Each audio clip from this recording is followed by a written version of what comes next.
Hello, and welcome to the What We've Watched podcast. My name is Chris, This is Emmett. and this is episode 95. 95. And this week we are doing, in our continuing run of the 90s, Yes. top 5 movies of 1995. Yes. Cool. All right. 1995. Yes. Um, So we're halfway through the 90s. yes. Yep. So this is the This beginning is of five. the second half we of the got 90s. 4 to go after this. So we're at the beginning of We're the in second right half. right in the center. Yep. I guess not right. No, not really, because Yeah. 1990, right? Because 1994. Yeah, 90 to 94 is 5 years. Right. So now and we're then- just yeah. about to start the But second I was half. thinking we were in the 91 to 94 is 4 years. But Yeah. Well, there is no center. no, there's no center in 10 because in it's a 10. yeah. Anyways. Yeah. So this was a different year from, say, the previous 2. Well, yeah, because it is a different year. I mean, in terms of films. Okay. For me, anyways. Okay.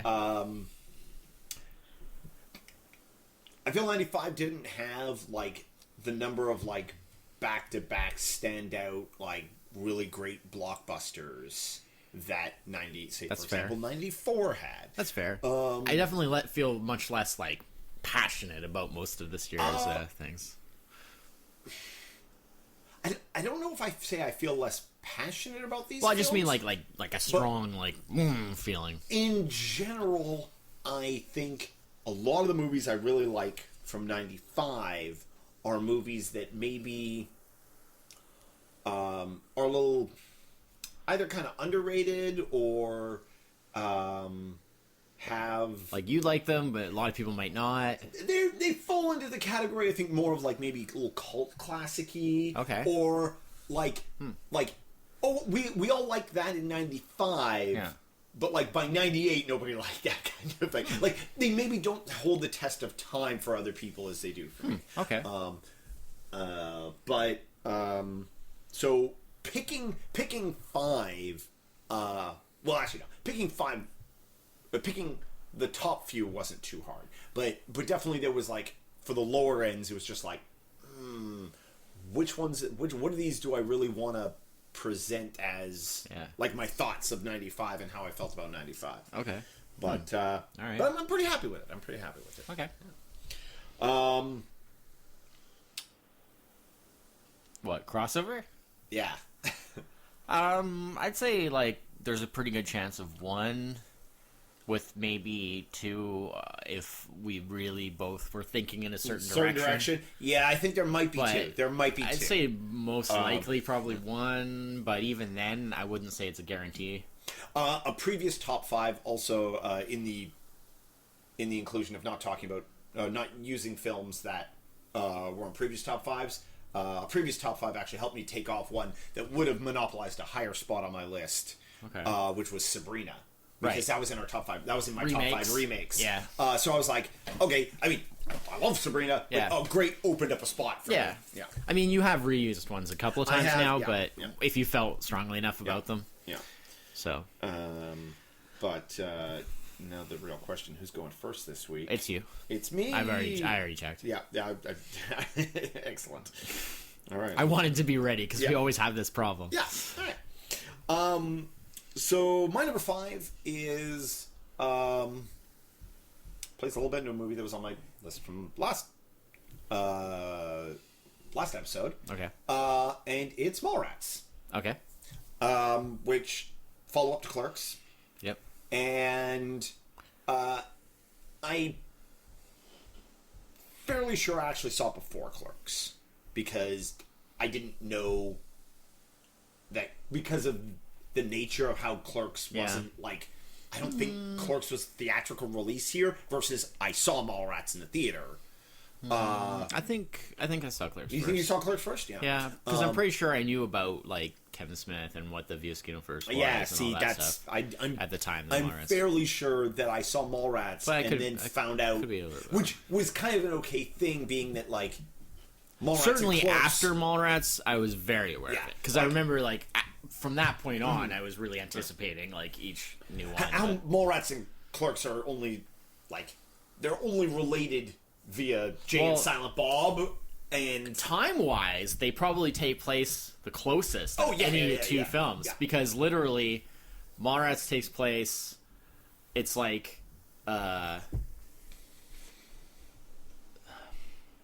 it's like the next day, or like it's really close. I can't remember, but there is actually something that indicates they're like ridiculously. it's really, really close. Yeah.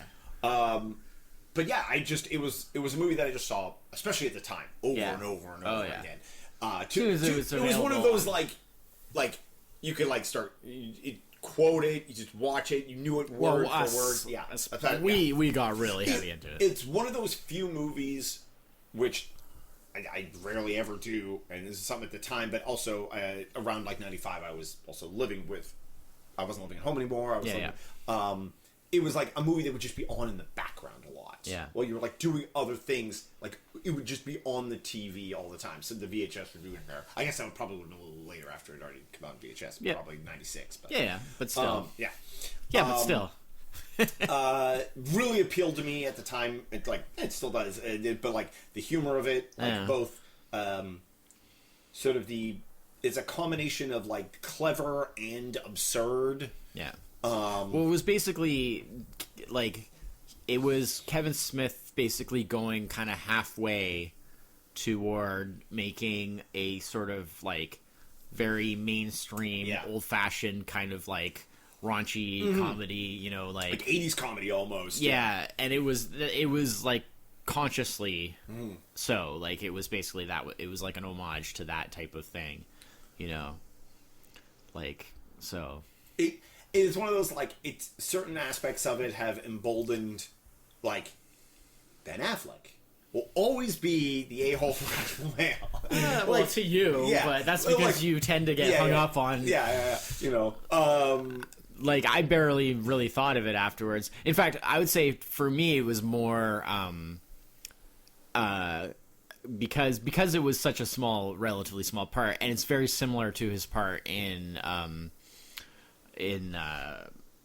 Dazed and Confused, which is not Kevin Smith, but it's him being a bully and kind of a... He played in like a bully a-hole kind of character in many of his early films, which is why I attribute that title to him. At the point that I saw this, I had already seen Dazed and Confused, so to me it just sort of seemed like a...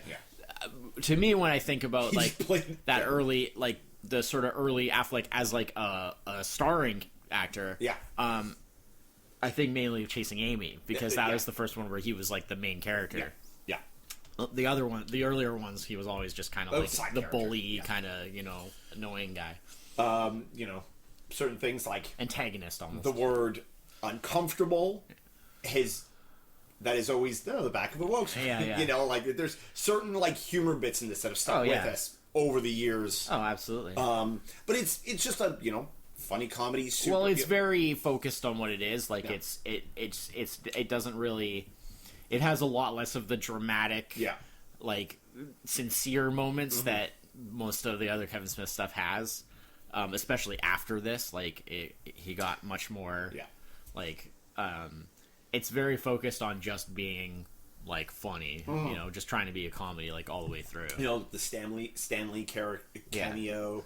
Yeah, it's getting heavy into that whole kind of geek culture. And I think that's probably one of the other reasons it stuck with me for so long was like, but it was like Jason Lee's character was like, I'm about comic books. He was like, I like comic books, especially back then. Yeah, exactly. We were the ideal target age. Yeah, pretty much. And like personality for this kind of movie. Yeah. And I've seen it a number of times since then. I haven't seen it in a while, but I feel like I've kind of like almost like overdosed on it like back in the day because I used to watch it so much. It is a kind of like seen it so many times could probably like not write out word for word, but write out like scene by scene the entire movie. First this happens, then this happens. Exactly. All the major jokes. You can probably get a lot of the major jokes. Yeah. But yeah, I mean, ridiculously huge cast. There is so many like. Yeah, well, I mean, it's a lot of the people that he used a lot. A lot of the recurring. No. Of course, this was relatively early still, but so it wasn't. This is like helped establish it. It was one of those because of the... I think that's kind of what I liked about it, was that this is the one that actually kind of made the Venus universe a universe, because of course before this it was just Clerks. One movie. So it was like only one movie. So it was like, okay, that's kind of neat. Like there's some quirky characters and some interesting like this could be kind of something, but it's Mallrats that actually made it something. Yeah. So even though it was considered to be kind of a flop in many ways because it didn't do well box office wise, because they got a little too ambitious. He went from making like a $27,000 movie to $6 million movie in one go. And so he jumped from that like extremely independent, like financed by like, selling his comic collection and maxing out credit cards and borrowing, money from family and stuff like that, to like full studio production with millions of dollars.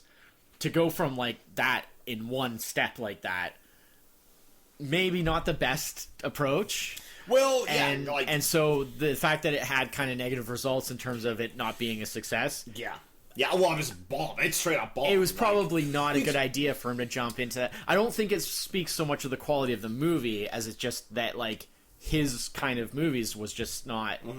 He jumping into that world, that big studio world in like one step like that, too fast. Yeah, he needed to like ramp it up a bit, right? Which he did, and then he did get successful, like with later on with like Dogma, which is way more expensive, yet was actually successful because by that point he built up, It was like retroactively. I'm sure Mallrats was a success because it like even I'm sure like it's like with DVD videos sales and stuff like that. But I'm just saying, but I was thinking more along the lines of like without Mallrats, he wouldn't have had. Yeah, well, and it was good motivation. It was a stepping stone, and it was good sort of motivation to kind of refocus on. To me, it is odd though that it didn't do well because it seemed it was out of place. It was because it was like an '80s style comedy, but it was in like the '90s, and it was before. But topically, it was. Like it was like the whole mall kids and all that Mallrats. Like, it was definitely 90s in that sense. But I guess to be fair, that doesn't really mean anything like time and place because like what Dazed and Confused was what 93, I think. And like but it was set like much earlier. Majority of the people I'm sure that watched Dazed and Confused weren't from the era of Dazed and Confused. No, of course not. Like that was No, I mean it was like that '70s show where it's like people, there's kids watching it in the '90s, but it's set in the '70s, and it's like, oh, okay. Yeah. Majority of the audience wasn't born when that took place. Yeah, exactly. Yeah. But also,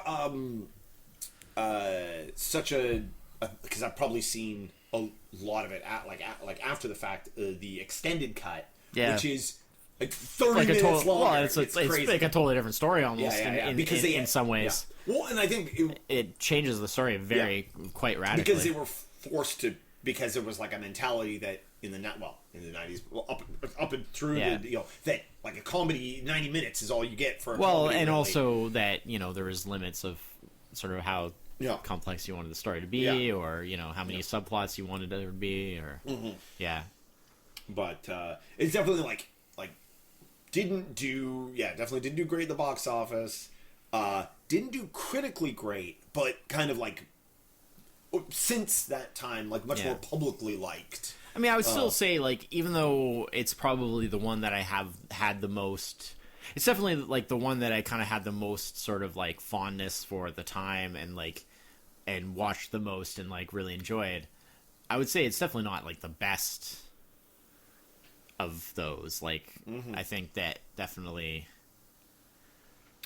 he improved in some ways later on. Well, which I mean in some ways, like I remember watching Chasing Amy and then being like, well, that was different. Like not initially kind of not liking Chasing Amy because I just wanted more Mallrats because again movies, all these movies came out kind of in rapid succession and being like couple years back. I like what happened there. Like that wasn't that was definitely his most dramatic one. So. And it was like that. I mean, there were funny bits in Chasing Amy. Kind of took a turn. I didn't. It was still a comedy, but it was much more dramatic. Dislike Chasing Amy. It was just not what I was expecting. Right. And it took a while for me to kind of readjust, Yeah. I don't know. I feel like I mean, since then we've had like stuff like the Jay and Silent Bob film, which I feel is like, I feel like, they're that's all like, kind of different. he's like dipping back into they're like the all real sort of juvenile. different. Yeah, I mean, they're all sort of different, and I think that by the time like the third one came out, which was basically Chasing Amy, like I felt like basically like, oh, okay, I get this. They're all different. Like he's doing something a little different each which is one. cool. Which is yeah. I liked that. Like here's a good gauge. Mallrats on Rotten Tomatoes. Yeah. The critic consensus is 55. Yeah, that's not that bad, really. No, I mean it's more than half of critics liked it. Yeah. So the audience score is 82 though. Okay. Yeah, that is a significant rift. Yeah. All right, that's fine. Because usually it goes the other way. Usually it's something that the critics, Sometimes it just depends on the movie. All right. Or everybody hates it. Yeah. Which often happens. All right. But yeah. So my number 5 is Mallrats. All right. My number 5 is Strange Days.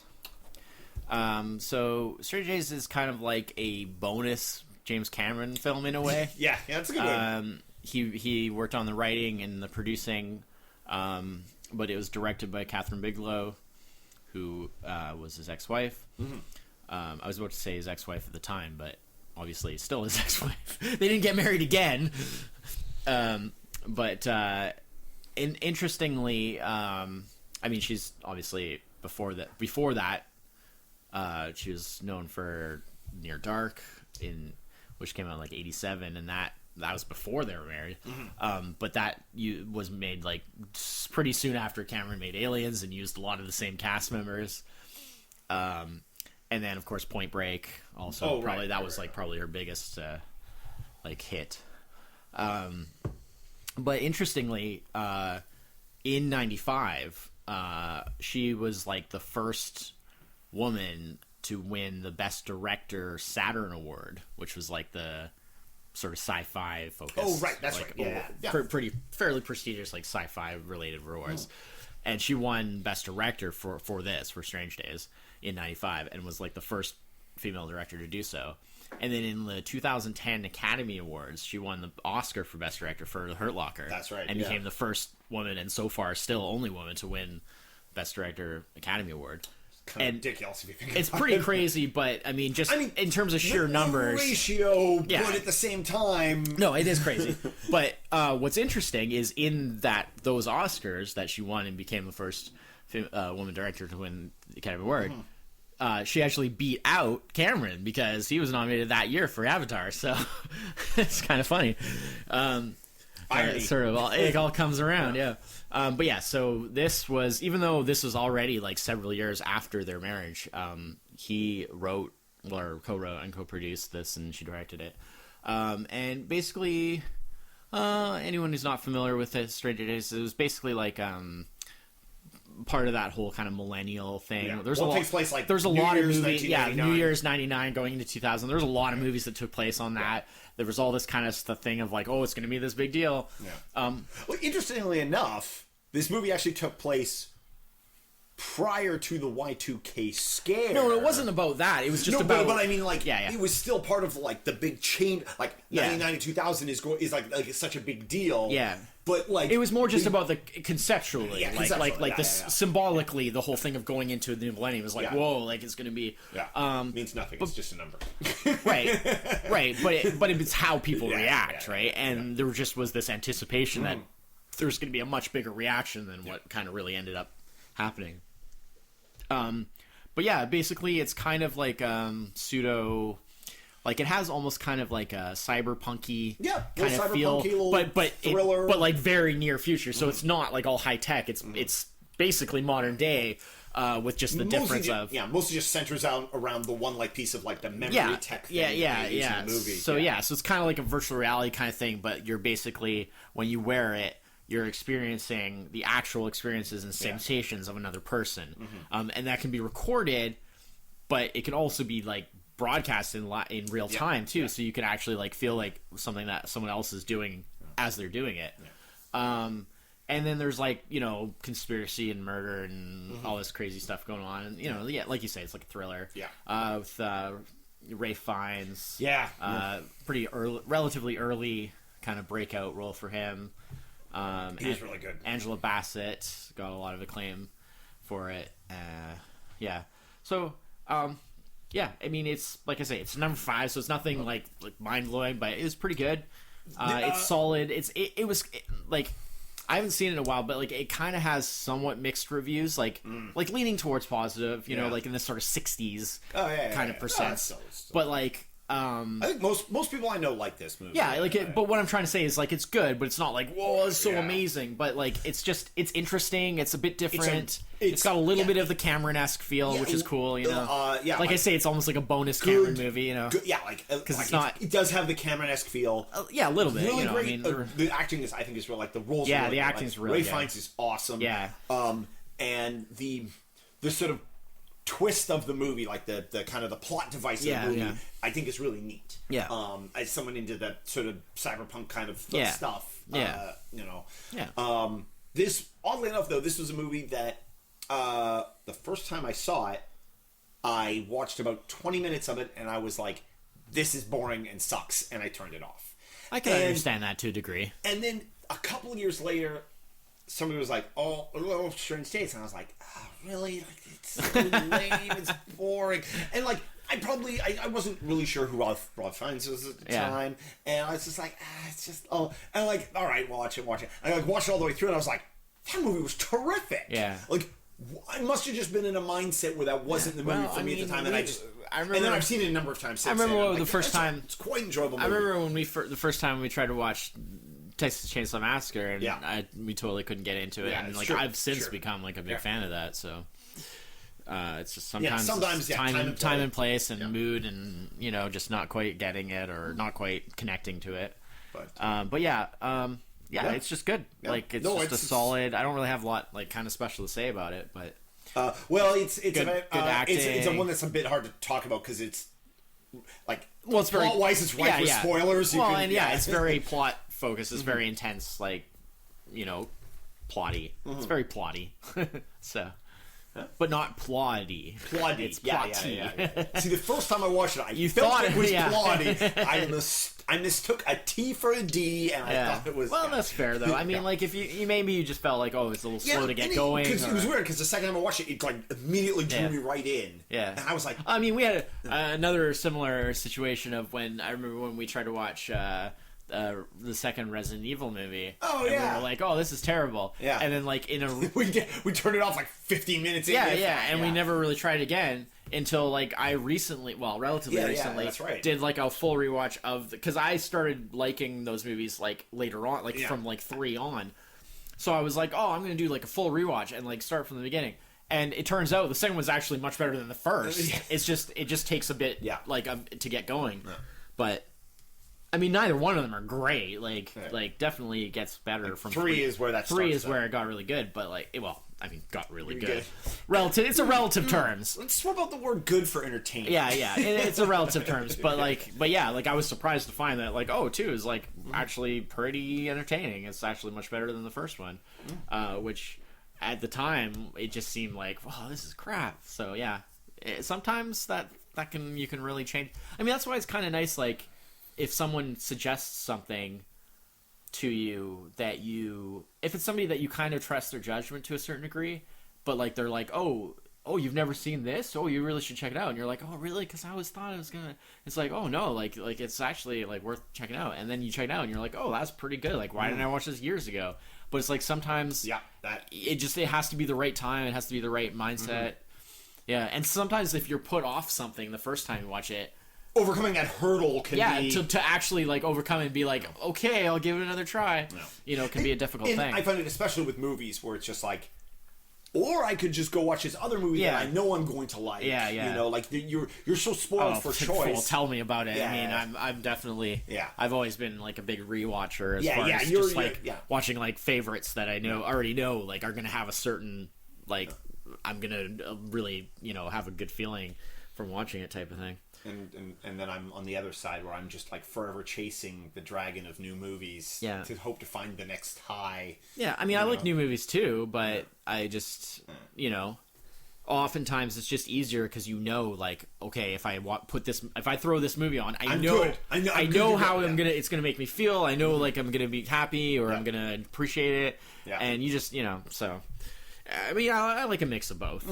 So all right, that's my number 5, Strange Days. And honestly, if I had seen it more recently, it could rank higher. I'm ranking it based on kind of like feeling like more than it was like never like a big favorite, but like if I watched it today I might be like, oh wow, this is actually really good, but I'm not sure, so I'm gonna go with 5. Yeah, that's the way it goes sometimes. My number 4, in the same vein, Okay. as your number 5 there. Okay. Probably one of the lowest rated movies ever to appear on my list at a whopping 14%. Wow, I think that that's think even lower than Hudson Hawk. Hudson isn't Hawk, it? yeah, I'm pretty sure. I mean, I don't remember. I think Hudson Hawk's in the 20s, so yeah. It's low. I know that. This movie is adapted from a story by one of my favorite authors, and has an actor that I really enjoy, and it's Johnny Mnemonic. Okay. Oh. Okay. Oh. Can I just Okay. Johnny Mnemonic, the movie itself, I would put not in top 5. Yeah. I put like below. The rant scene I was gonna bring that up. is We share a love of a certain rant scene. the rant scene is number 1 on this list. Yeah, number 1 scene from 1995. So if you average it out, it still doesn't quite make the list for me. Yeah. Because the movie's So kind of 6 the movie's on the list. kind of bad. It's not 14% bad, but it's kind of bad. But the rant scene is one of those scenes that will be amongst, or that should be amongst the pantheon of great scenes. I recently decided to go back and because I was like, hadn't seen this in quite a few years. Yeah. Probably not actually that long, but also really good performance or / character from Dolph Lundgren. Because he's not usually known. Because a lot of people don't know Dolph Lundgren is like a freaking like genius in real life. Yeah. Like he's like this super smart, a doctor, highly educated, as well as being like like a very good martial artist and like blah blah blah, and like so like a lot of people don't know that like he's not like a meathead type of thing because like that's kind of the perception that people have. So his movie career did not. Well, that's what I mean. Like he kept his movie career was kept like in a pretty small box for the most part. So his role in Johnny Mnemonic is like really unique in his like career of the like priest, the street preacher, assassin / But so I watched this like very recently, like only a few months ago. Yeah. Rewatched this. Ice-T. Like Ice-T. A dolphin. There's some really bad 90s like VR. Oh, the VR is actually it's not that bad. I've seen worse. It's not as bad as it had been probably like a number of years since I've seen. It's not as bad as Lawnmower Man. No. Well, I think the difference is in Johnny Mnemonic, the VR has like in Lawnmower Man. Well, it's a GUI, really. Yeah. It's basically just like if the got, internet. like, this weird like surreal, magical, like kind of goofy feel versus in Johnny Mnemonic, while it kind of looks ridiculous, there's like a charm to it that it is. I was during the 90s, especially, and it's since then, but especially during the 90s, I was really big into like cyberpunk stuff. Yeah, and it fit the. And cyberpunk is a very. I mean, by 95, cyberpunk was kind of an already passé thing. Yeah, absolutely. So it's an 80s genre in literature wise, yeah. This movie, like the like a lot of aspects of it fit very much the 80s genre of it. It just happened to be made in the 90s. And we're both. And the VR feels very like oh, this is it's a relic, but it's like it just fits nicely. I think. It is ridiculous, of course. I mean, it is. And he puts on the gloves and she's like, "What are you doing?" He's like, "Making a phone call." Yeah. And you're like, "What?" Yeah. But yeah, well, it's also got Henry Rollins in it. Yeah. He plays the doctor. Yeah.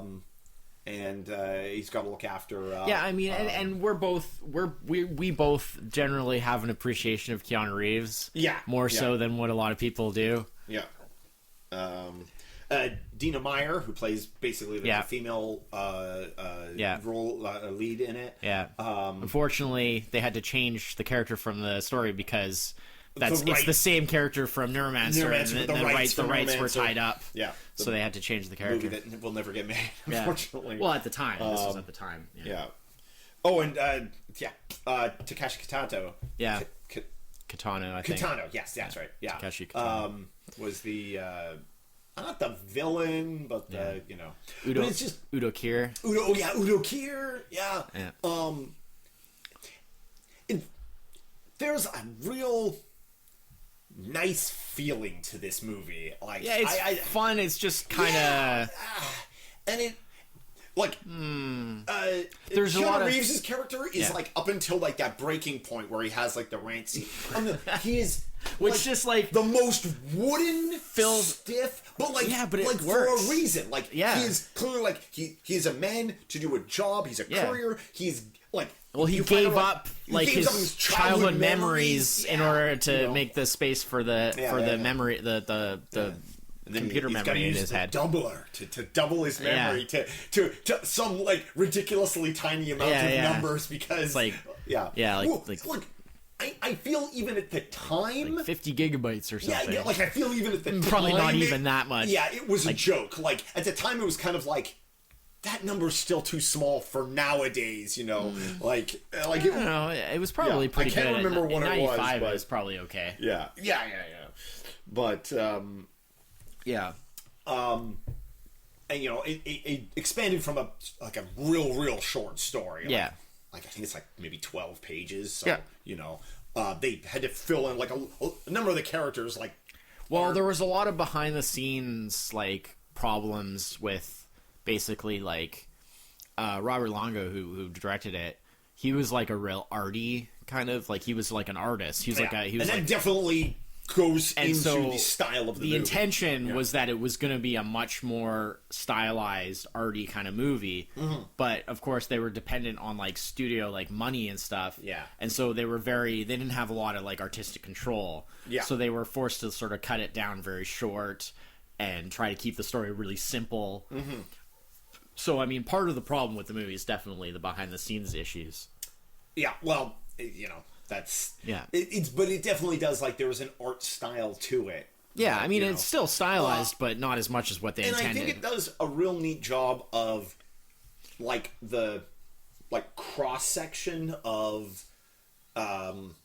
what sort of cyberpunk culture was often like the various levels, like from the lowest of the street low all the way up to like the ridiculously rich. Yeah. Like they hit all the stratas, and you get to see all the different parts of the city, all the different kind of characters that trying to see how it did. Well, at least it turned a profit.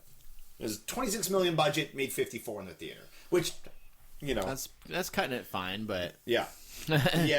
I mean, generally you want to make over twice as much. So also, I quite enjoy the soundtrack to this. It's I don't really remember the soundtrack. It's a lot of just like real synthy stuff, but it's just got a real nice like chill feel to it. Cool. Upbeat in the action scenes. Down a lot of like cool. Deep deep notes in the more dramatic stuff.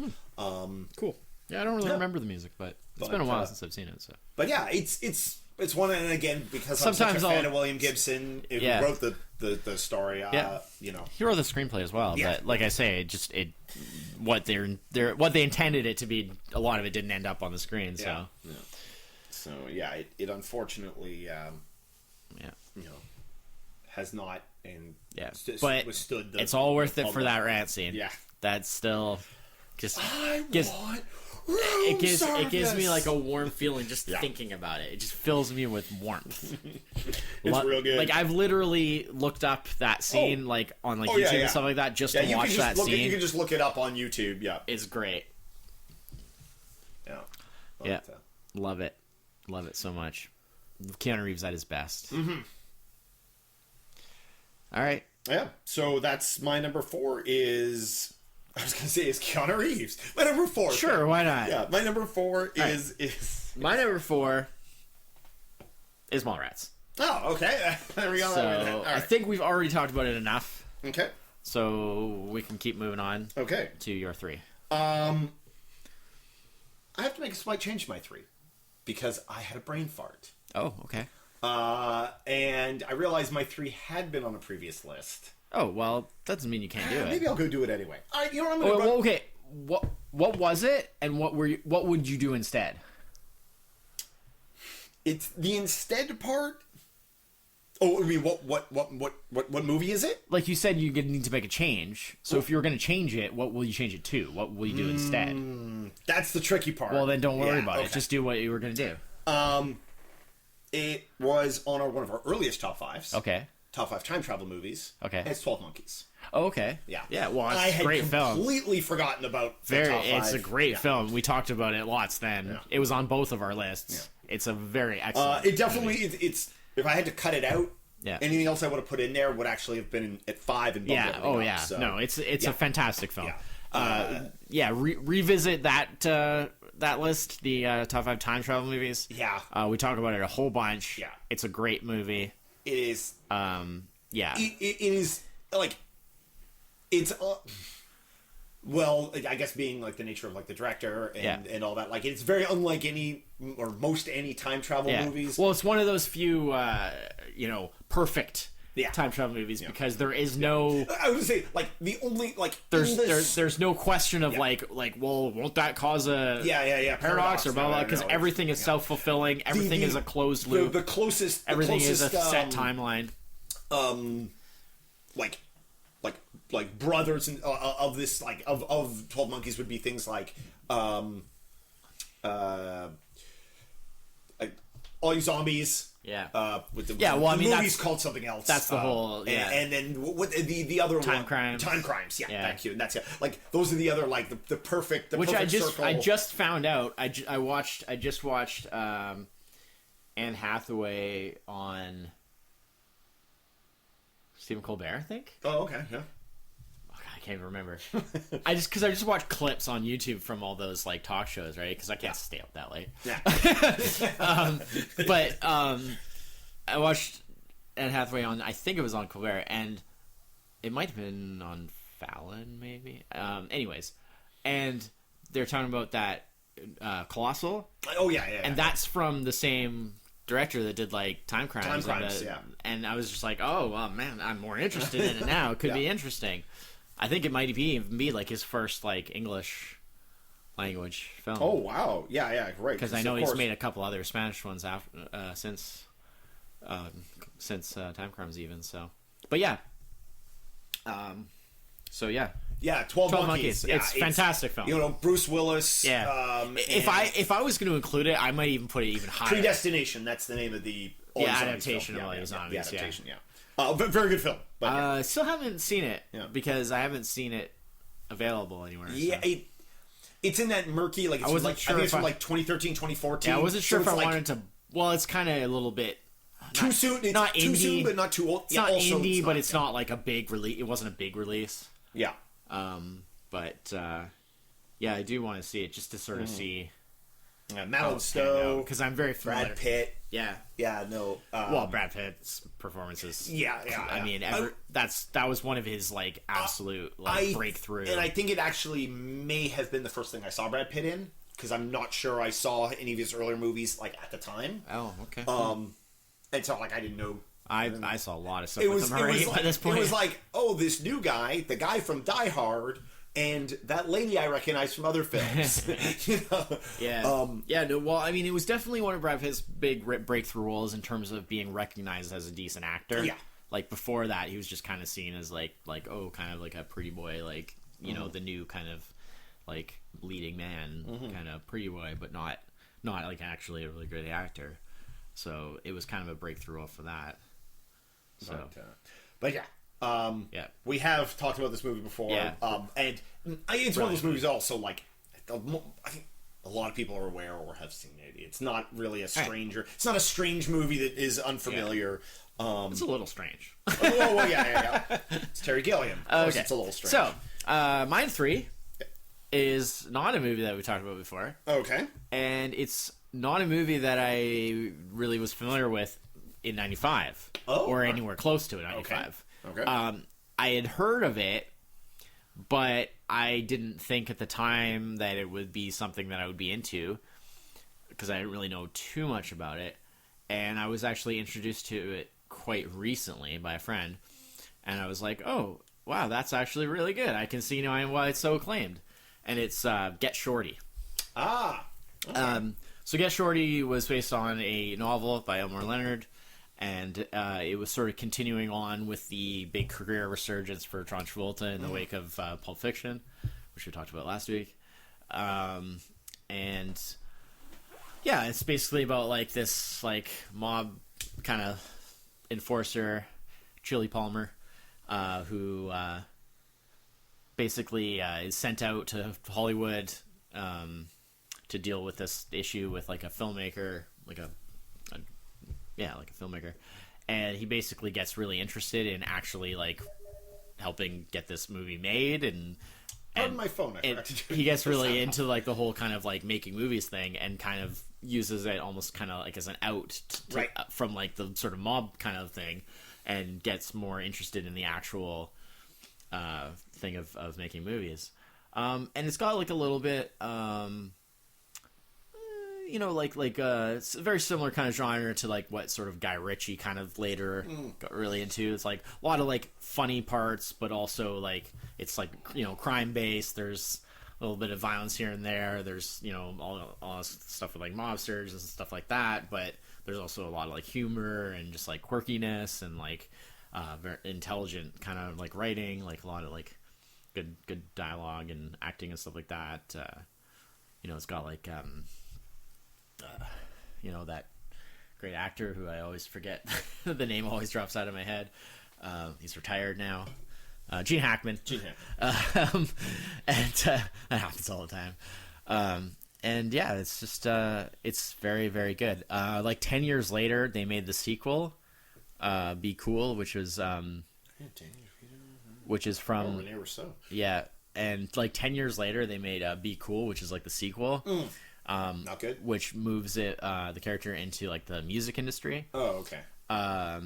And yeah, it's like polar opposites. Like it's like I think like if you look at ratings, I think it's like Get Shorty is like high 80s or like maybe 86 on yeah, Tomato, and then like Be Cool is like 30, like high 30s or something like that.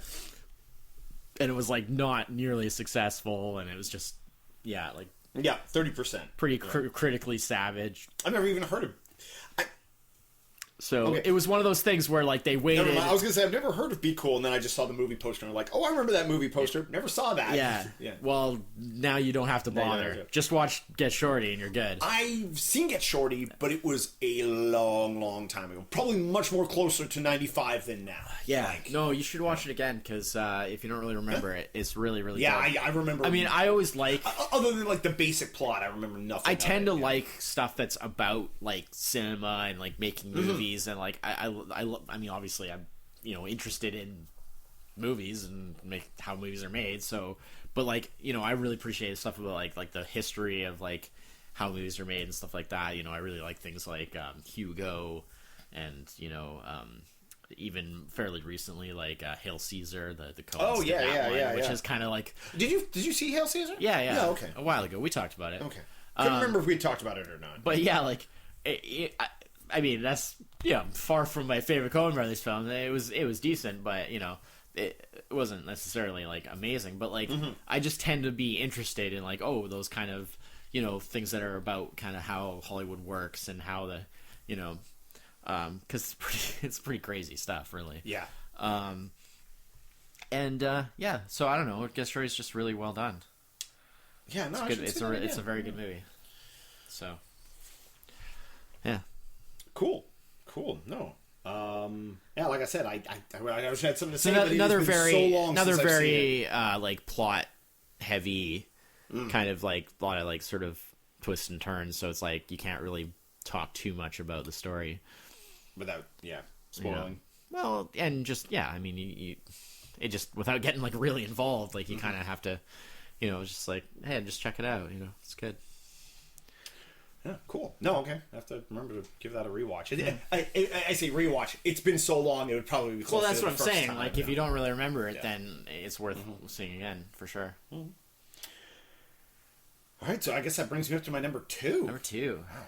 Rapid fire along here. A couple of crossover. Just one crossover so far. Just Mallrats. Mallrats, yeah. Well, I mean, I 12 Monkeys is kind of because we did that in a previous list, and I mean I agree, it's a fantastic film. Like it would rank way up there. My number 2 is a movie that is also difficult to talk about, sort of, without spoiling it. Okay.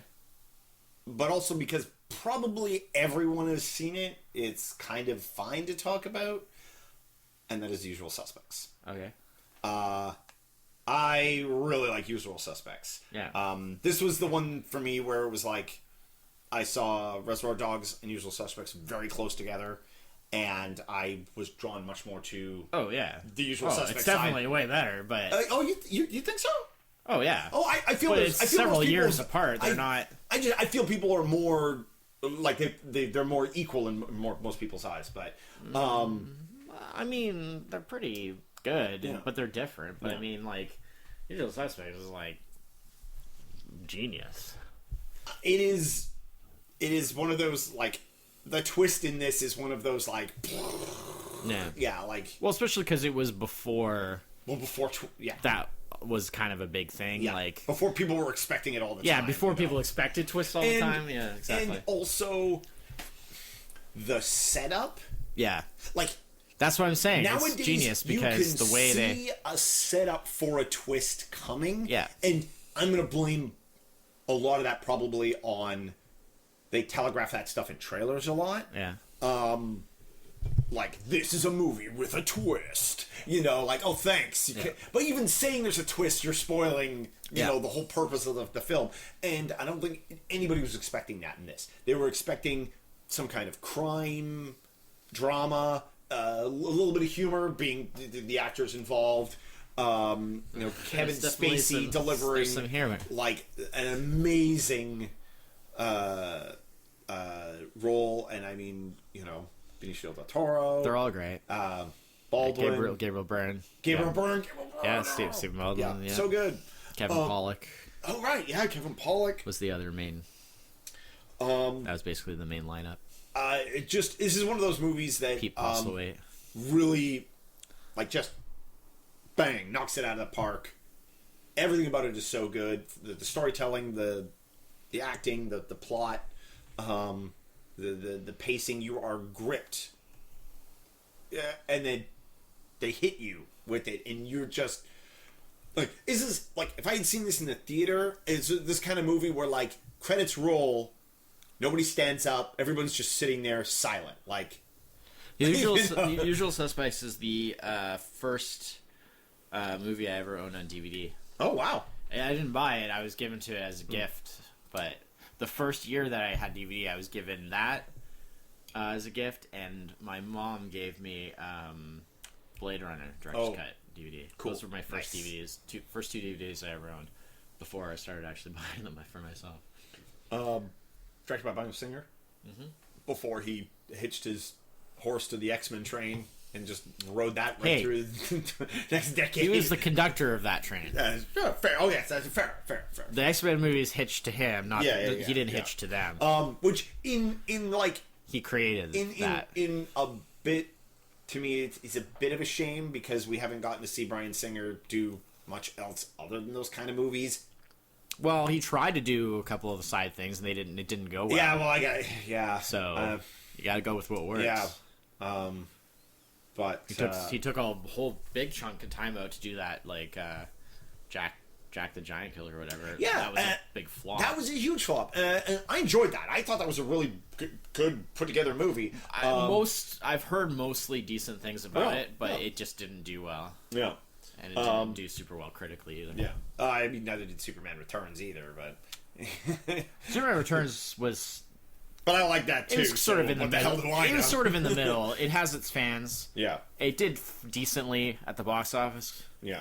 And it has its fans, but it also has its detractors as well. I guess he did Trick or Treat, which is very good. We've talked about that before. He didn't do Trick or Treat. Trick or Treat's Michael Dougherty. Remember we talked about that? That's the guy who did Krampus later on. Oh yeah, that's weird. All right. It might have been a producer on it or something, but yeah, I don't know. Weird. Well, definitely. Blame Google on that one. It brings up when you look up Bryan Singer director, it brings up Trick or Treat. But yeah, he's mostly doing the X-Men stuff. But yeah, no. Valkyrie. Oh yeah, I've never seen that. It didn't do super well, and that's what I mean. Like when he tries to do stuff other than X-Men, and they don't do well. But then again, when anyone else does X-Men, it doesn't usually do well. So yeah, it's yeah. What are you gonna do? Yeah. I mean, evidently he is the man to do that stuff. Although maybe not so much now because Apocalypse didn't do that well. So But I mean, I don't know if that was a director's problem. It didn't problem. flop. It just underperformed a bit. I don't know if that was a director's fault. I feel that may have just been, this isn't the X-Men discussion. That's a whole nother. That's a discussion for another time. Yeah, but anyways. But yeah, Usual Suspects is cool beans. Yeah, so good. So that's my number 2. Right. So now your number 2? My number 2. My number 2 is a tie. Oh. I usually like to if I have to do a tie, I usually like to either be like at 5 because it's like 2 that I just couldn't quite decide like to eliminate one. Or I like to do, if I need to, I like to do tie on 2 because it kind of keeps that like duality theme, like number 2 movies. I usually like to stick my ties in 5 for the same reason. Yeah. So, but occasionally I'll do them in 2 if they're 2 like really good things that I just couldn't decide between. Or in this case, there's a link between them that makes it very hard for me to like decide between them. I would say that they're not quite equal. I'm tying them more because of that link, but they're not really equal. One of them would probably be more like a number 1. The other would probably be more like a number 3. So I feel like averaging out, they become number 2. No, that's perfect. Sure. Each of these films kind of introduced, whether it was like their actual first film or not, kind of introduced a filmmaker that became somebody that I kind of really watched a lot after that, or that made other stuff that I was interested in. And these 2 films together formed the sort of 2 really big breakout performances from one particular actor who was in both. Okay. That was around before. Man, I'm having a hard time to connect the dots here. All right. And it's Seven. Oh. And Usual Suspects. Usual Suspects, right? Of course. Yeah. So Seven, of course, David Fincher. Sure. Yeah. Usual Suspects, Bryan Singer, and of course the linking thing is Kevin Spacey. Yeah. He was in movies before this, like we talked about Glengarry Glen Ross from earlier in the 90s, but these were the 2 films that made him very prominent and made him kind of the bigger star that he became after this. So, yeah, we already talked about Usual Suspects quite a bit. That would be the one that would be more like a 1. Like, I freaking love The Usual Suspects. It is amazing on every level. Masterpiece. Just so brilliant. I love how the whole thing is all based around this whole mystery of like Kaiser Soze and who is Kaiser Soze, what is Kaiser Soze. And the thing that they did, it's a bit of a cheat, but it's such a clever thing that I'm not mad about the fact that they did this cheat. And what it is every time that Kaiser Soze's shown, quote unquote, in the movie. Yeah. I mean, he's always just shown as like, you know, like a Shadow, silhouette or in shadow yeah. or from behind, you know, with like the long hair or like, you know, you never really get a clear view. It's always in like flashbacks and odd little, you know, weird shots. But every time that they show Kaiser Soze on screen, it's a different person that's actually playing the part. Yeah. Including many of the main actors in the film at one point or another took their turns as Kaiser. Yeah. So it made it so you could never nail down. Which fits kind of within the film because but they do lead you down the, like, any of these criminals. But that was the point, Kaiser is that Soze, they, but they deliberately trick you because those people who are like who do think like, oh, I'm really clever and I can like see through their thing by like looking at like, oh, I can like figure out like their height or their build and like blah blah blah, and it's like, look. We know from Star Wars with the 2 Lukes that that's not actually possible. You defeat all people that by the fact that you know, you keep changing who it actually is, so you can't. They can never pin it down, no matter how like good at observing it they are. You know, sometimes it's just like a stunt guy. Like even, because even like if you like, frame by framed it, it's not gonna. You know, because it's a different person every time. So but just I mean, the writing is so amazing. Like, such a tight, great story. I mean, the essence of the movies, it's like a battle of wits between Kevin Spacey and Gabriel Byrne. Yeah, and Chazma Palminteri. Oh, that's what I meant. Sorry, Chazma Palminteri. Yeah, sorry. Well, I mean, Gabriel Byrne as well, kind of. Degree, you know, you see it in depending he's coming at it from another angle, from a different angle there. But like Chazma Palminteri as like investigating it, and then. I mean, I guess saying that in a way is a bit of a spoiler, but everybody knows the twist to Usual Suspects. But the because of how Kevin Spacey's character is presented, you're not even like the fact that it is a battle of wits. Actually, you're not aware of. Like, you don't know that until later that you know what the deal is. Anyways, and then the other film is Seven. Yeah. Which is I assumed 7 was going to be on your list. So. Yeah, I mean, it's just it's a very dark, very kind of bit very, disturbing, very Fincher sort of. Yeah, I mean, I'm not that we knew at the time what that meant. Well, no, exactly. But you know, I mean, all we had to go on at that point, I guess, was Alien 3, which is because he had like no creative control on that. So, yeah. You know, but 7 is like very Fincher. It's like you could really see the creative control. But it's just so creepy and just like atmospheric and like has such a style. That title sequence, like, you know that Fincher is like not just a normal filmmaker when you see like that title sequence with like, because it's like the like obscure like creepy the Closer to God remix of Nine Inch Nails Closer used as the title in the title sequence, that like only like people who are like fans of that and would like really know what that was, because it's like something that a normal like person would never hear or even know what it was, and it's used very effectively. And I mean, they don't make title sequences like that anymore. No, like a true title sequence that establishes the atmosphere of the movie, like that's like a dead thing, like a dead art. Yeah, exactly. And so good, but so creepy. And then like, so it's like Brad Pitt, and he's coming up a lot, but you know, he made obviously a lot of movies in the 90s, and he made a lot of different movies because he was trying to really like establish himself as like a good sort of varied actor and stuff. Morgan Freeman obviously was already. I need to see this again. I need to see, already known to be a great actor at the time. I need to see 7 again, and I'm like, I don't know if anybody actually needs to see 7 twice. Like, took me a long. Like, I'm not one that like I don't get grossed out or disturbed or anything by movies, but there's a vibe to 7 that there's a vibe. Like, I was like, it falls in that category of like, a movie you see, you're like, that was a really great movie, a great viewing experience that I never need to duplicate. I'm good. It's not the worst. 10 years from now, all of these images will still be seared into my brain. It's not the worst sort of thing I've seen for that. No. But it's definitely in that ballpark. But the thing is it's pretty brutal. Not like the imagery isn't the worst, but the way it's presented. Yeah. Well, it's so gritty. It's so like.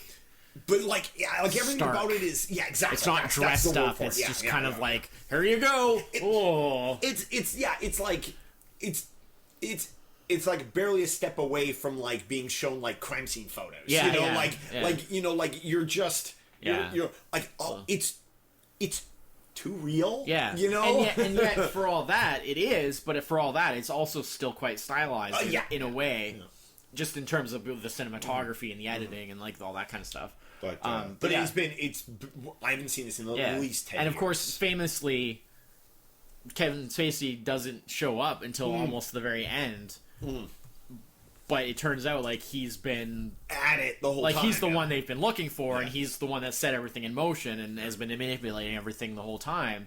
But he doesn't show up until like the very end. Yeah. I mean, at least in The Usual Suspects, he's in the movie for the whole time. You know, you don't really know what he's on. He's practically a narrator. He is a narrator. Yeah, you don't really know what he's on about, but like, but he's there the whole time. Whereas like in 7, he literally does not. He's not seen until like the very end.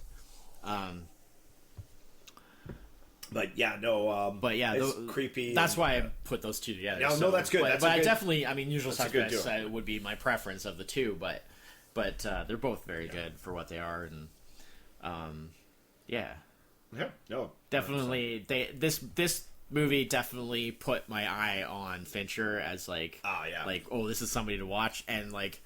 He has some stuff, like his next few after this were all kind of just like, oh, that's good. Yeah. Oh, that's good. Whoa, that's really good. You know, he had his early track record was quite. Yeah, like once he actually got like some creative control and like he got a little bit of clout in the industry to actually like be able to make movies the way he wanted to, he was great. Yeah. Sorry. So there is. Well, yeah, I won't say anymore because I don't want to. I don't want to telegraph too much. Yeah. But I was gonna say we got. Yeah. He's gonna pop up again. It's hard I'm sure of it. It's hard to not to say anything. No. Anyway, I'll just cut all that out so that we don't spoil. But yeah, so 7 and Usual Suspects. No, yes. So I guess technically that's another crossover. Yeah. Sure. All right. So you're one. My number one. I don't know why I shouted that, but it is. It's because it's number one. It's cause for shouting. It is a super duper fantastic film that I really like. It's gonna be something I hate probably. Nope. This is always what you do. This is actually a film we've talked about before. Okay. It is because this always happens where it'll be like you'll be like, oh, this, and I'm like, oh, of course. Oh, it's so bad. Speed again. No, I didn't say Speed was bad. I just said it didn't hold up as well as I thought it would from back in the day. No, this is not Speed. Well, of course not, because we talked about Speed. This is the second time this actor has appeared on this list as Die Hard with a Vengeance. Oh, okay. Not on a top 5, but on a previous on a franchise Die Hard franchise talk. Yeah. Like I said during that, probably my favorite of the Die Hard movies. The duo of Bruce Willis and Samuel Jackson. Samuel Jackson. I wanted to see Morgan Freeman. Don't do that. Like that's super racist. That's the new one was going to be Morgan Freeman. Morgan Freeman. Yeah, he just narrates the whole time. It's got penguins in it for some reason. What the hell? Look. Die Hard with a Penguin. That'll be the title. Sure. After the last couple, why not? It wouldn't surprise me. Yeah, Die Hard with a Vengeance we talked about a lot. Yeah. On the thing. It is we both really like it. My personal like return to what made the first one so good. I mean, the original is still the best as far as I'm concerned.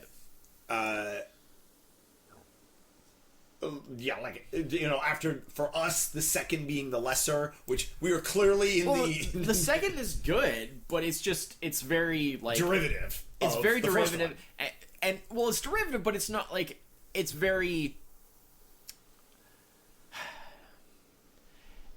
I don't know. We said it all then. Yeah. It's just very kind of blah. It's like it's.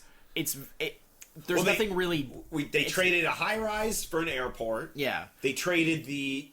But you could tell that it wasn't made to be a Die Hard movie. No, it was exactly. basically just like an action movie, and then they were like, "Hey, if we put John McClane in this, it'll become a Die Hard movie." But it could have been anybody. It could have been Arnold Schwarzenegger. It could have been anybody. Yeah, exactly. Right.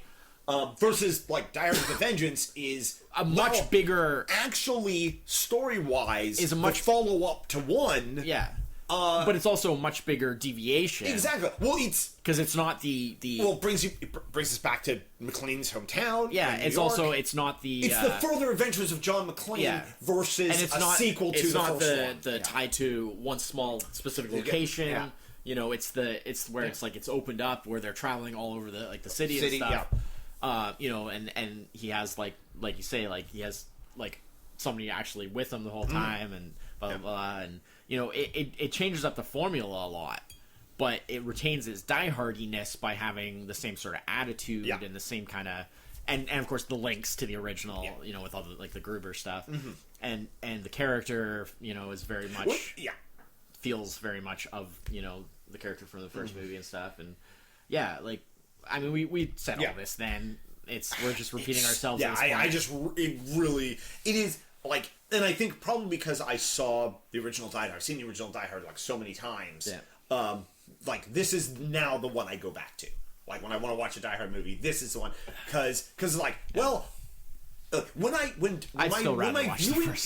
viewings of Die Hard with a Vengeance catch up with my viewings of Die Hard, then I'll swap it back and forth. Yeah, but I've seen because I like it, but I still think the first one's definitely the best. And when I say I like this one better, like it's like 1% more than no, that's fine. And again, I think the main reason I like it more is just I like having the two characters play off each other. Sure. But you know, of course. I mean, I love Die Hard. I mean, but I can't put that on this list because this is 1995. Yeah. That was what was Die Hard? 88. Yeah, 88. So but I mean, it was. You know, we did talk about it then. Yeah. So my number one, Die Hard was. All right. My number one, like I said, Usual Suspects probably technically should be number one. These are all kind of in the same ballpark, but. Now that you mean Usual Suspects and 7, you're 2.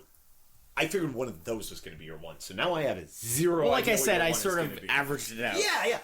But now that neither of those are your 1, I don't know what your 1 is. Well, it'll be really obvious when I say. I'm just not thinking. You'll be kicking yourself. I'm clearly just not thinking. It's another movie that from this year that I like very, very much. Mm-hmm. It's Apollo 13. I love Apollo 13. It's right near the top. You forgot about it? I completely forgot about Apollo 13, and somehow I missed it when looking through lists from movies in '95. Unless I horribly screwed up. No, I'm betting you're bang on. But I'm pretty sure. Nope. I'm pretty sure you are correct. Apollo 13, 1995. Is Apollo 13 from a different year? Whoops. Hold on. Yeah, 95. Yeah, I was pretty sure. Just released June 95. Yeah. So summer. Late June. Yeah. Summer movie. I had completely forgotten about Apollo 13. Apollo 13. Damn. I love Apollo 13. I'm going to bump 12 Monkeys real quick and throw Apollo 13 at number 13. I'm very interested in, like, that early space program stuff, like, all that Apollo and Mercury, you know, the right stuff, all that kind of stuff. Yeah. Very cool, very... that whole, like, discovery of... Yeah, well, it's very pioneering and kind of... It's basically, like, the space version of like the discovery of flight, like Wright Brothers kind of thing. But it was just interesting to see like how with you know so long ago, you know, like in like the 60s where like technology was so different in terms of like a lot of stuff. I mean, you think about all the things we have now that just didn't exist then, and it's like the idea that with the right level of motivation, like political motivation and money put into something, the enormity of what you can achieve. You know, in the early 60s, President Kennedy coming on and saying that he was committing to, you know, the goal of within the decade landing man moon on the or moon, bust, landing a man on the moon, and returning them safely to Earth. And not only did they, I feel the second part of that very important. Oh yeah, but not only did they manage to achieve it just barely, 1969, but it was like, of course, Kennedy was killed like years earlier, so like it was kind of something that he put in motion, but it didn't achieve fruition until years after he was gone, because they kept going with it because it was politically appropriate at the time. It was like, I got the Cold War, I got to beat the Russians there. There was motivation. That was a huge motivator. There was huge motivation. It was like war. It was like how in war technology takes a big leap forward because you have a political motivation to push the US it forward. Could not and lose, the amount of money, like, face to the world, and to some degree, like, to the people of the country. It's like I've mentioned this before, because I just think it's a hilarious thing. But when they made when Stanley Kubrick and Arthur C. Clarke made 2001: A Space Odyssey, people were very critical of like, you're spending so much money to like make a movie. It's like, because it's like $10 or $11 million that they spent on that in like the mid '60s. It was like a lot of money to spend on a movie when the average like big movie was still like maybe like $1 million or two. And people were critical of them, like, why spend so much money on this making this movie? And Arthur Clarke pointed out at the time that like NASA on the actual real life space program was spending the entire budget of what they spent to make the movie every day. Yeah, I mean, to be fair, because of how they were actually putting a man into space versus filming a man. Right. But my point being that, like, and some monkeys, because of the political motivation and the sort of national motivation of it, and they were actually putting that money in. And people say like, like how like 2001 seems like, wow, they were way off on like how advanced things were by like 2001 in terms of like space program and stuff. And it's like, that's because that's how advanced things would have been if they continued to pump money into advancing space travel the way that they were at the time that the movie was made. But that never happened. Because people kind of got tired of it. Once the goal was achieved, like, okay, and I think a lot of that came, and they touch upon that in Apollo 13 because Apollo 13 was only the third mission to actually go to the moon, right? Because 11 was the first one that actually landed. It was 11, 12, and then 13. And by that point already, like, the general public had kind of gotten over, like, it was like, whatever, going to the moon. We've done it before, right? Like, 11 was a big deal when they did it for the first time. And then 12 was kind of like, oh, wow, we did it a second time. And then by the time 13 went, they didn't broadcast they didn't air their broadcasts on TV anymore. No. Which is, like, if you think about it, she's kind of like people were just kind of like, don't really care. Yeah. We're over it. We did it. Yeah. We're done. Moving on. Yeah. And then, until, of course, the accident something went wrong, and then suddenly now it's a story again. Yeah. Right? In some ways, like 11, we landed on the moon. Something happened in 12. Who knows? And then 13 was crazy. Like, 12, I feel bad for 12 because it was 12 is the Die Hard 2. At least 12. The moon at least 12 they got like shown on TV. They actually got to the moon. And they actually got to the moon. Yeah. But like 13 never actually. But 13. So yeah, I mean, with Apollo 13, so. It's a very fascinating story. It's a very kind of like a feel-good kind of story because of the fact that like this insane. Because I mean, like even if you were to watch like say a story about like like there's a storm at sea and like a disaster at sea or something like that. Yeah, and it's like but that's still kind of at sea. Like you could find them maybe with some helicopters or like you have a. But it's like those three guys. Those three guys were out there in that spacecraft. Thousands upon thousands upon thousands of miles away from the Earth, completely out of the reach of any kind of help. The only thing that could be done was talking to the ground, and they could help them out with a huge time delay too. Over the no, not that huge because it's only it's like a second. Oh, was it? Oh, I thought it was longer than that. No, but it's like a second, like on the moon, like maybe not even that long. Yeah, I don't get Harry when they went around the backside of the moon where there was no communication. Well, yeah, but that's different because it's being blocked. Damn, the moon's in the way.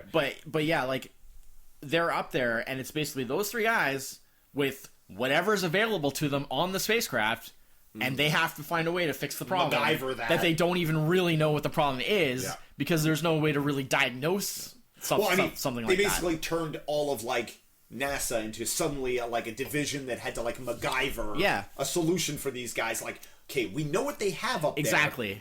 We more or less know what the problem is. Now we got to figure it out and then communicate that. Like, make sure we communicate that to them. Yeah. You know, and then they have to be able to execute it based on what they can find on board the spacecraft.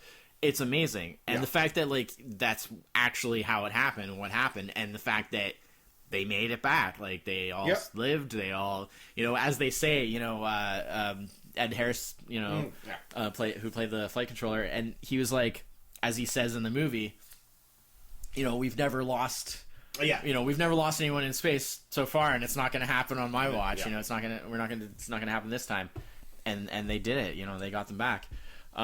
So it's a real kind of triumphant sort of. It's like the mission that went the most disastrous in terms of like the total failure of the actual mission itself was kind of their most triumphant moment in a way, because they rose to this challenge to like actually save them and get them back. Oh, amazing. And I mean, the actors, Tom Hanks, Kevin Bacon, and Bill Paxton as like the three there. But then you also had like Gary Sinise and Ed Harris on the ground. Ed Harris, like crazy cast. I think the part I would say, like, other than just like obviously the triumphant nature of the film. Yeah. Also, the interesting thing about it is like being a historical film. Like, well, we all know how it turned out. Not only that, so I know, and to create the intensity, exactly, even though we know how it ended, is like beat by beat. That's crazy. To be able to make it actually an intense thriller. When you know how it turns out is really impressive. Which makes it 100% But it's because they make you care about. They can't make you care about what they're going through, and they make you care about. It's Ron Howard, right? Yeah. Like, who? I mean, he's good at that. Yeah. And then granted, a lot of times I find a lot of his movies are a bit too Oscar baity for me. He tends to take kind of the easy route a lot of times. I feel so. I have mixed. Like, sometimes I really like his stuff, other times not so much. Right around this time, we're getting into a little more of the era. It hasn't quite started yet. Yeah. Of the real, like, gross Oscar baity kind of stuff. Like, a couple more years before it becomes sort of like late hyper obvious. 90s, But I forgot my point. Holy crap! But like, if this movie had come out now, excuse me, sorry. First off, probably wouldn't be as good. But it would feel like, definitely people would be like, well, that's a bit. But it's so good. Yeah, because they played it. But really I was going to say straight. the feel good aspect of it is like that combination of Ron Howard and then Tom Hanks, who is so good at doing that. And they played it really straight. Like, they didn't try to like hyper heroic dramatize or melodramatize it. They just played it like, because the situation was so like, while being real, because it was in outer space, felt so outlandish anyway. That being said, although it's not overly melodramatic, and it is, I'm sure there was some. It is very historically accurate, because of course they have like all the recordings and stuff, the flight recordings and stuff. But I will say that, admittedly, they did dramatize it a little, because they definitely have the characters becoming a lot more like dramatic, like emotional and heated, like a lot more kind of dramatic kind of moments, because in reality those guys are super hyper professional. Well, yes, because those early astronauts all come out of that like test pilot military background. Those guys were hard as nails, hard as titanium. They were unflappable. So like when you listen to the actual recordings, like, it sounds like nothing happened. Like it's like literally like, you hear the explosion in the background of the recordings, like when the actual incident happened. That was a and they're completely calm the entire time. Like, it's like they don't even care. Yeah. But it's just because that's their training, and that's their, like, because those guys were just so tough and so, and so like when you see the movie, they definitely dramatize it a little, just because as an audience you would be like, why are they so like calm and not reacting at all? And it's like, well, because that's actually how they really were, you know. But they don't take it over the top. They don't make them like, oh my god, what's going on? Woo-hoo. You know, like they're still calm. Well, yeah. None of the characters were animated characters. They're still calm, but they're just not quite as calm as they actually were. Goofy was not on Apollo 13. Gorsh. I would watch that movie. I would watch it. Goofy goes to the moon. Apollo 13 with like Goofy, Mickey and Donald. Yeah, the best. No, that would be amazing. Okay, Donald not in the thing. It's Goofy, Mickey, and I'm not sure who the third person we put in there, but Mission Control is Donald. Nobody knows what he's saying. Absolute breakdown at the critical communication junction. He's on Capcom. Yeah. It's like all communication gets put through Donald. Yeah. Dude, that's a complete dead end from every direction. But yeah, I just really like the acting. Kathleen Quinlan plays Jim Lovell's wife, and does a really great job.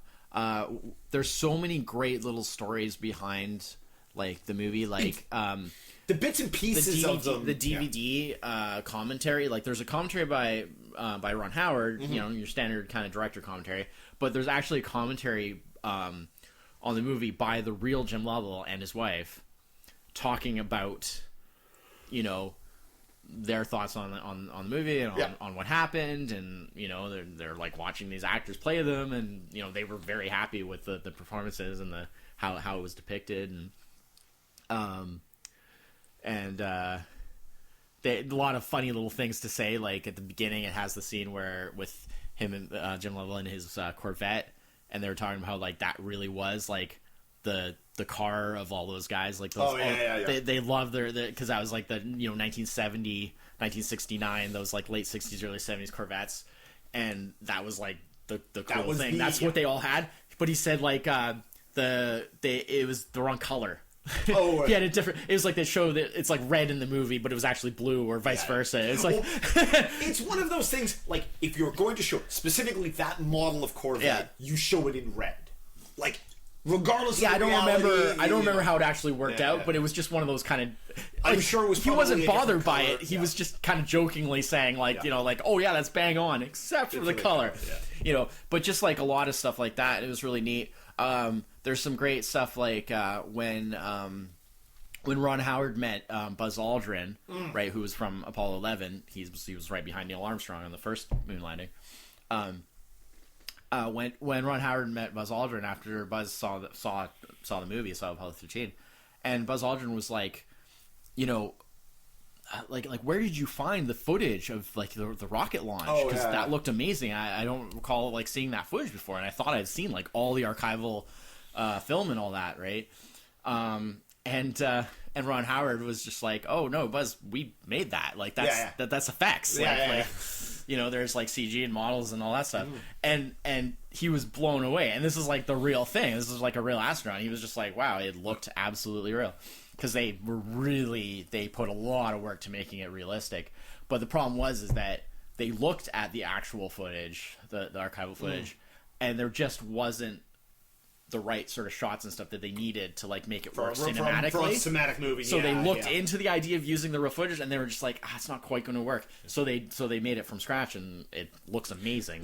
That sometimes often that like archival footage stuff like is you good to base your thing on it, but like because of the camera angle or whatever. And when you see it in the movie, like it does look amazing. Because it's usually like newsreel footage too, or something. I mean, like it definitely continued that tradition of like what kind of Jurassic Park started of like.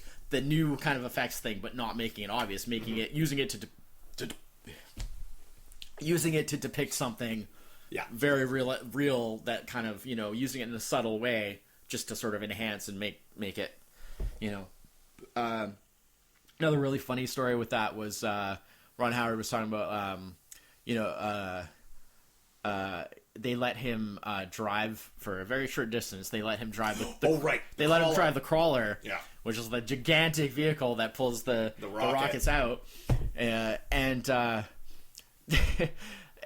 he had a picture taken of himself driving the crawler, and sent it to Arnold Schwarzenegger and was like, "Eat your heart out, Arnold," because Arnold was known for like driving the big Humvees and all that, like all these big vehicles back in the day.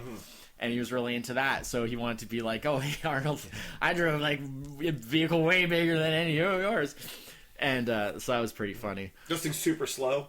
Oh yeah, they're slow. He was only allowed to drive at 8 feet, but he was in there for 3 hours.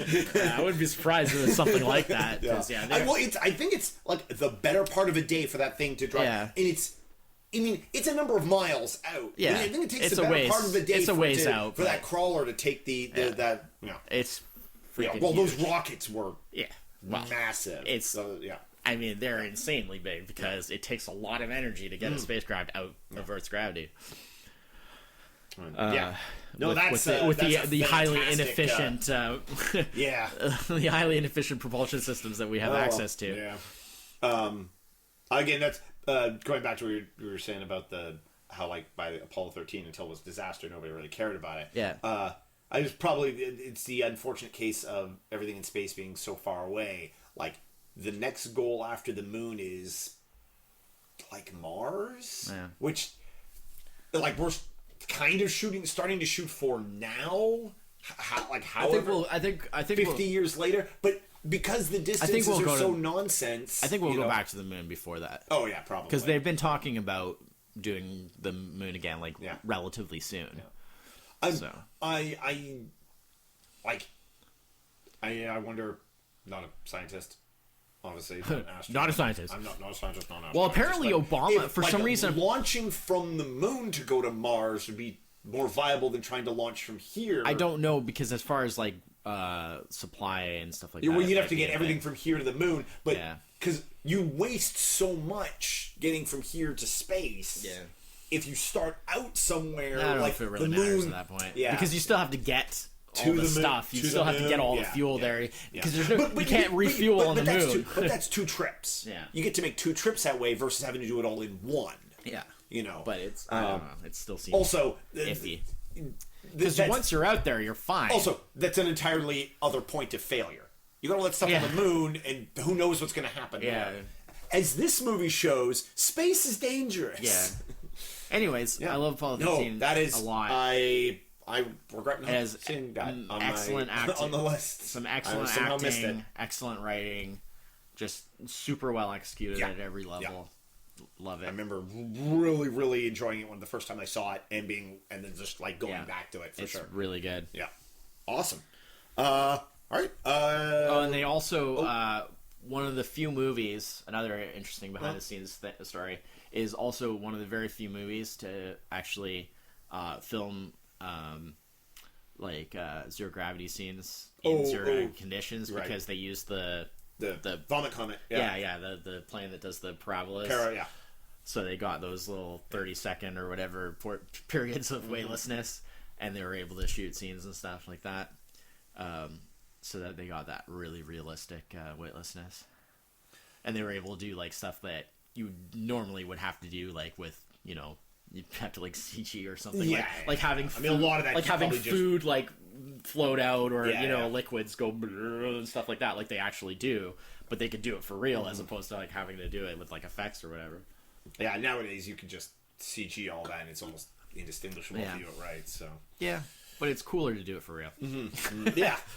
I'm just waiting for that point where they actually do make a movie in space. Like it's coming. Like it won't be. We got that space station up there. It won't be that much longer, I don't think. I know James Cameron wants to do it. Yeah, I'm sure. He definitely wants to do it. Yeah. He's like, I've done deep sea. Now I gotta do space. Yeah. Inside of a volcano will be his final. That's the tragic ending to James Cameron. Well. At the rate he makes movies now, it's probably we got lots of time. We'll be dead anyway by the time that happens.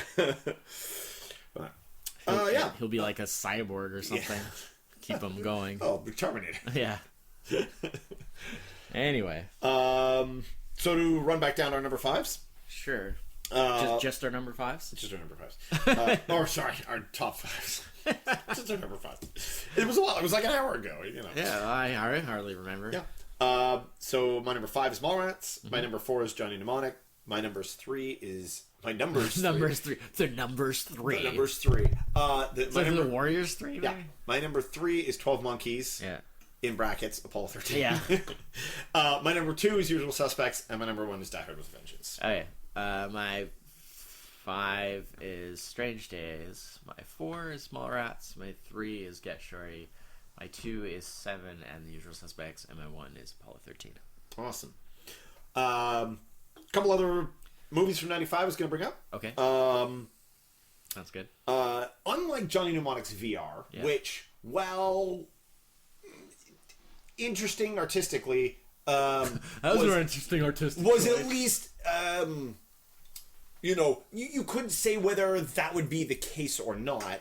Another film, the future. Yeah, another film that is probably you could categorize as a guilty pleasure from 95 that has abysmal computer stuff in it is Hackers that I really like. Well, it certainly is abysmal. Yeah, like it is the part of the film where I was like, I'm enjoying this film. Oh, they're doing the hacking thing.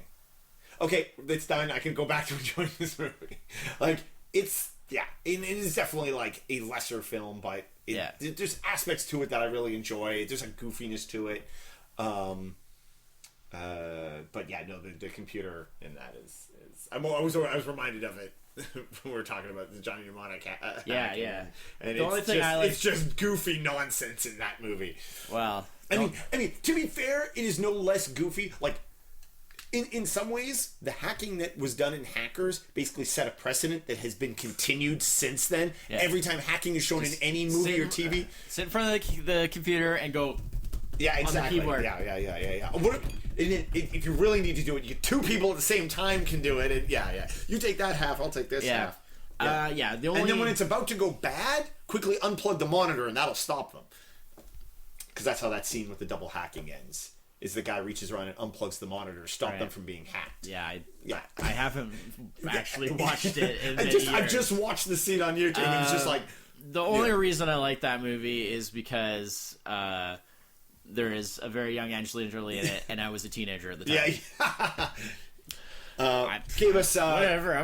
Gave us what's his name. I'm not going to be ashamed of it. I was a teenager. What do you want? And it gave us what's his name, who has done a lot of much better things since then. Johnny Lee Miller. Previously, as I mentioned, Sabrina, which I really like. A movie that I haven't seen in years. I'm afraid to go back to it. Is Jumanji. I watched it a lot at the time, but I don't know if it holds up. Probably not, but they're remaking I still it. think I'll just watch that. Well, they're not really remaking it's sort of like a pseudo sequel. It just takes place in the same universe. Yeah. But I liked it a lot then as well. I probably would kind of feel the same way as you. Like, I feel like it probably doesn't hold up. Like, I'm okay just remembering it being great, you know? Yeah, I don't know if I remember it being great, but, like, I definitely remember it being entertaining and fun and liking it. I feel like I give it credit based on, like, it's a really cool concept. Yes. And it's a really cool idea. So I feel like if it's not executed 100%, well, at least it has the fact that it is a good concept. Merit for the attempt. Yeah, like at least they tried to do something interesting and different. Mm-hmm. A film we talked about last week, I think it was last week, that we both like and generally doesn't get, because it kind of falls apart towards the end, was Waterworld. Yeah. I like all the sort of, like, sci-fi dystopian, like the fact that it's instead of being the world building, instead of being like a desert, it's a water world, which is like really cool kind of twist on that genre.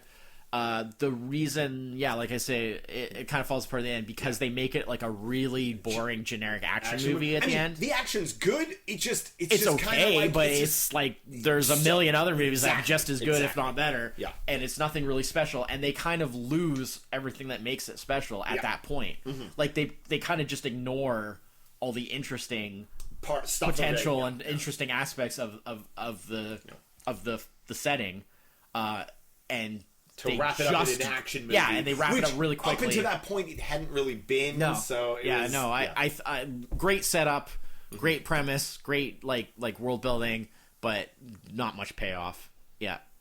Definitely a lot better than what a lot of people say, though. A lot of people think it's a total disaster, and it's really not. No, I don't. It's quite good. Like, I think I really like Kevin Costner in it. Yes, but I generally, I generally like Kevin Costner to a large degree anyway. Yeah. So, especially when he's one of those kind of actors that, especially like when it's a role that really suits his strengths, like with the kind of stuff that he's really good at. Like, I really dig it. So, another cult classic, Tank Girl. Yeah, which is it's weird. It's very. The weird thing about that is I'm actually not very familiar with it because it was just never, you could never find it anywhere. Like, the only times that I've ever seen anything from it is like odd things where like I'd catch like oh, there's like a little bit on TV or something. Yeah. And it'd be like, oh, but I only have a chance to watch like 10 minutes and it's from like the middle of the movie. Yeah. And so like I know what it looks like. I know. You've never seen it? I've never seen the whole thing because I've never had the opportunity. I've literally never seen it in a store. I've never seen it. You know, it's not on like Netflix or anything. I've never seen it anywhere. Wow, it's such a. I knew it was a cult film, but I didn't realize it was I've tried, but I've never been able to get a hold of it physically. Wow. Huh. So yeah, I wish it's bizarre. Malcolm McDowell doing like how Malcolm McDowell just does movies kind of thing. That's all right. Lori Petty. The way I see it, Malcolm McDowell does a lot of just kind of like weird, kind of like crappy, you know, seems like he'll kind of do anything kind of thing sometimes. But it's like, okay, but would that movie be better or worse for lack of it's Malcolm better McDowell? With Malcolm McDowell. Exactly. Like, it doesn't matter how bad the movie is. Malcolm McDowell being in it is going to make it better, so why criticize the fact that he did it, you know? What's his name does the same thing. To a little bit, somewhat higher degree of movies. And I just completely forgot. I had his name a second ago. Sir... Oh, Ben Kingsley. Ben Kingsley. Yeah, Ben Kingsley he does some real crap, though. Real crap. Oh, my God. But Ben Kingsley will never be bad in those movies. Well... it's hard to say. Yeah. Sometimes some of those are so bad that like not even Ben Kingsley can help. Yeah. But no, I've always been really interested in it. Yeah. Of course, it has that great soundtrack. Yes. You had the soundtrack back in the day, and I used to listen to that soundtrack all the time, and I hadn't even seen the movie. I mean, a lot of those songs performed. There's a musical number in the movie. Yeah. Like it's But like, I mean, I remember that soundtrack is where I first discovered like Portishead, right? Was where I first discovered them, and that led to a big thing. Because that was like in the era of like their first album, which is still amazing, and just a bunch of stuff like that. There's a lot of really interesting. It's funny, we talked about this a whole bunch because like the '90s. Yeah, was big for that, like having really big like soundtracks with like actual songs from like different bands and stuff like that. But often they would be like specifically for that movie, or they would be like, you know, or they would just have some song that like just wasn't on an album, but they would like use it for the soundtrack, or like, and they were often quite good songs too. That was a big thing in the '90s. That's kind of been a bit lost. So yeah, to a large degree. But no, it's just one of those weird things I've always wanted to. Just keeps avoiding you. Properly. In fact, I need to own it. Yeah, because it has Naomi Watts in it. Yeah. So because she's Tank Girl's friend. Jet Girl. Jet Girl, yeah. But like, I mean, we were familiar with the comics too. Not a ton, but somewhat at the time. Yeah. I'm not 100% sure whether I read the comic then saw the movie, or saw the movie then found out it was adapted from a comic. Oh, I don't know. Yeah, like it probably around. I definitely saw the comic first, but that's just because I still have never actually seen the whole movie. Yeah, so. Yeah. Like I say, I've seen like bits, but yeah, I've never had the chance to actually see it from start to finish because I can't physically find it like anywhere, ever. So, I guess you could probably order it online now, but it's probably expensive. Again, in the cyberpunk vein, a quite impactful anime movie, Ghost in the Shell, came out in '95. which was really close to being my number 5, but because I had Johnny Mnemonic, I decided to go with that. I unfortunately had that bomb live action version done this year that didn't do well. I have not seen it yet. I did rewatch the original good. Though, yeah. And I really like it. Well, I really enjoyed Ghost in the Shell, and it's and I was also I read the comic versions of it as well. I think in some ways I actually like what the TV shows it spawned after it, where we got to see more development of the characters and stuff. Yeah. Well, I don't think there's anything wrong with that. No. A horror movie that I'm fairly sure you like. I know I like it. We've talked about so many horror movies already. Lord of Illusions. Oh yes. I'm pretty sure that at least was mentioned when we did because horror movies, when we did our horror, we talked about a lot of movies, and I'm pretty sure Lord of the Rings just at least came up as like an honorable mention or something. Yeah. I love Lord of the Illusions. Lord of Illusions. Real good, like Clive Barker, like disturbing. Yeah, Clive Barker as a filmmaker has always been amazing. Yeah. I really wish he did it more. He did it a bunch in like the late 80s and 90s, and then he just kind of stopped. And whether that's just because he couldn't get like the financial backing to do things like, I think how he wanted, because he always wanted to like keep that creative control. Yeah, I mean, especially after what happened with Nightbreed. Because he got really screwed over on that, and it's taken until quite recently to he was finally able to secure the rights to the director's cut and release it. Yeah. But yeah, like that, he got really screwed over on that. But like, Nightbreed was great. Lord of Illusions was great. Yeah. Obviously, the original Hellraiser. He was always really good when he actually, as a filmmaker. Which is weird because he didn't do it a whole lot.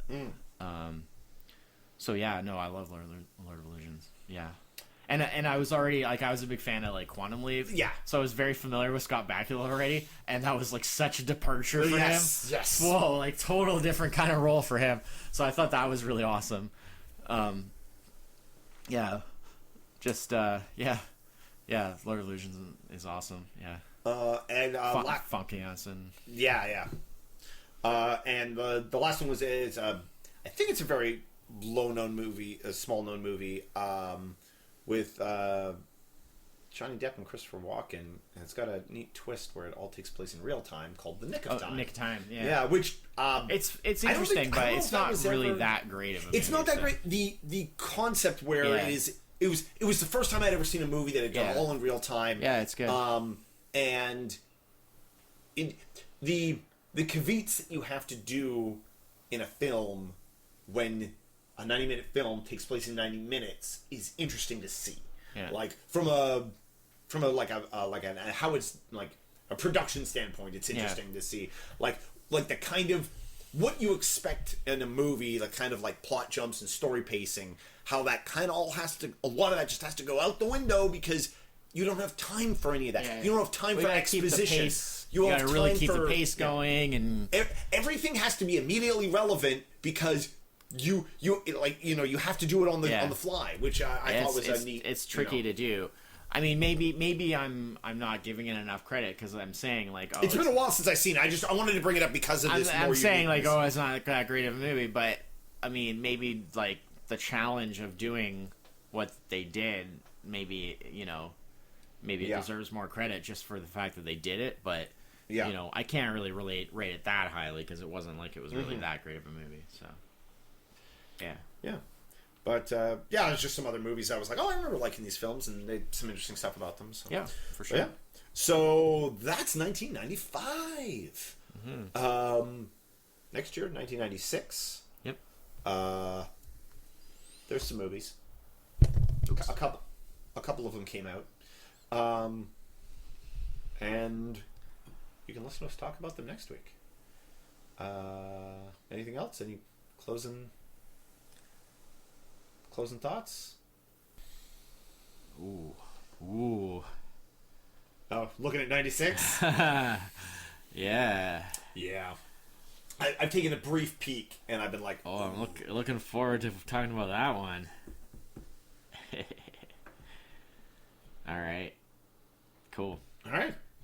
96. So next week, 1996. Until then, I'm Chris. Is that? Cheers. Bye-bye.